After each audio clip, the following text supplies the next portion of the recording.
So Tulsi Gabbard, welcome back to PRIMO NUTMEG. Thank you. Appreciate you being back on the show. So you are not going to be in the debates this week, and that's because the DNC had set these polling requirements that you have to poll above 2% in DNC-approved polls.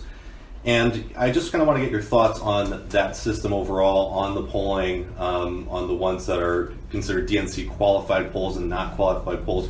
Just overall, your thoughts on the whole process. I think overall what's become clear is there's been a lack of transparency in how the DNC has chosen which polls they will recognize, the polling practices of those pollsters, which ones are actually polling. There's a number of them that are not even running polls at all, and why they've excluded so many of the other credible polls that have been released. I think you're aware that we blew way past the DNC's donor requirement weeks ago of 130,000 individual contributors, and I think there are 26 polls that show that I have more than 2% support, which is the DNC's requirement. Some showing 3, 4, and 5, and others. So what we're calling for is more transparency from the DNC about these requirements and the polls they've chosen as qualifying, as opposed to the ones that they've said are not qualifying. I think voters deserve to know why they've made these decisions and how that best represents giving voters a choice in this Democratic primary. Yeah, something that I thought was really interesting that came out a week or two ago is that CNN is actually providing funding for them to be doing the poll. We just learned about that as well in New Hampshire. Well, is there anything and that the can be fact done that about they did not provide the funding when I think it was a UNH or another New Hampshire pollster said that CNN was supposed to provide them with the funding to do a poll, but they did not get that funding, so they didn't run the poll. Right. When you look at the majority of the polls that the DNC recognized leading up to between the second and third debate, they were national polls, which really show one thing. They're going to show whoever is the most well-known or whoever is the most famous or popular, as opposed to recognizing where we are in this campaign, a lot of focus on the early states, and that by choosing almost all national polls, you're not really showing a true representation of what's happening here on the ground and the growing support that we have. So what can be done about that? Well, I think we've got to continue to call for more transparency, call for the DNC to reassess the decisions that they've made so that we can really have a fair choice, voters can have a fair choice and trust that the system is serving them. And for us, meanwhile, we're continuing to push our campaign forward full bore. Grassroots, door knocks, town halls, phone calls, yard signs, social media campaigns, the whole works. My own personal interpretation is that there's just so many roadblocks for you specifically, and just every time I see you on any kind of interview, they always hit you with the same attacks. They ask you about the same things, and just in the media overall, the different criticisms, ranging from Assad to calling you a quote-unquote Hindu nationalist, to saying that you're being supported by Russia, to saying that you're being supported by white nationalists.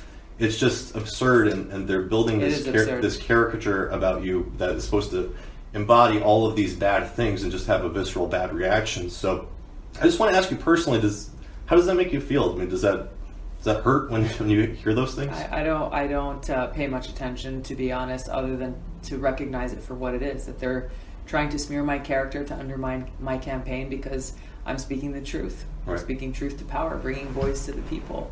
Calling out corruption when and where I see it, and calling for real change. Recognizing that when we the people stand up and make sure that our voices are heard, it is only us who has the power to root out that corruption, to make sure that we have a government that's of, by, and for the people. So these attacks don't come as a surprise. It's important for us to call them for what they are, as absurd, baseless attacks, and continue to bring the focus back to service above self, serving the interests of the American people and making sure that our government is actually doing that. So you are staying in this race Yes. Up until the primaries, correct? Up until the convention, yes. Awesome. So I know we don't have much time. I just wanted to ask you a couple of quick questions.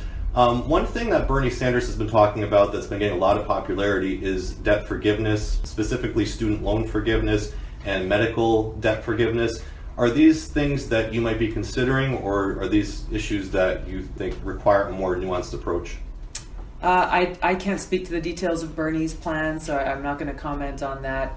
In the course of my campaign here in the near future, we'll be releasing my own plans on how we deal with this crippling student debt crisis that's facing a whole generation of people, as well as the high costs of healthcare and how that has negatively impacted a whole generation of people. I think it's important as we look at these two challenges in particular that you brought up, that we examine and understand the root cause of the problem. Because it's one thing to look at the debt that's been created, but just taking away the debt alone is not going to solve the problem of why that debt was created in the first place. Why is the cost of prescription medication skyrocketing? Why is the cost of healthcare skyrocketing? Why is it getting more and more expensive for people to go and get a higher education, get skills that they're looking for, they need to enter the job market? Why is it that we're not promoting more vocational training, apprenticeships, ways for people to get their education, get the skills that they need without having to fork out $50,000, $100,000, $200,000? There are a lot of opportunities here. We've got to get to the root cause of the problems so that we can make it so that the next generation does not have to deal with the same problems that we are. Another candidate who's brought up something really interesting is Andrew Yang with Universal Basic Income. And just if you look at what's going to be happening in the coming years with so many blue-collar and white-collar jobs being automated, isn't this something that we really need to look into and start preparing for? What are we going to do when all of these jobs start being replaced by machines? I do. I think this is a serious thing that Washington so far is kind of turning a blind eye to. This automation revolution is quickly coming upon us, and it is going to have an impact on our jobs and frankly, our way of life. I think it's important to look at, the threats that exist there, but also really look at the opportunity, not just assume that what automation brings is all bad, but also look and see, hey, how can we use automation to take away some of the really, really hard labor jobs, perhaps, and then take those individuals who are working in that area and use their talents best elsewhere in a way that a robot can't replace them. I think that UBI is certainly worth considering. It's something that I'm looking further into to examine how it can help, not only with the automation revolution, but dealing with just the reality. Take that factor out. Many families in this country are one healthcare emergency away from total financial disaster. People living paycheck to paycheck, having no savings or safety net of their own. When they have an unexpected expense, they're broke, and it has such a negative impact on them and their families. So something like UBI could have a very positive role in providing that layer of financial security for folks. It's not going to cover everything, but I think it could go a long way, and I'm researching more different models. How would we pay for it? How much would it be? And so on and so forth.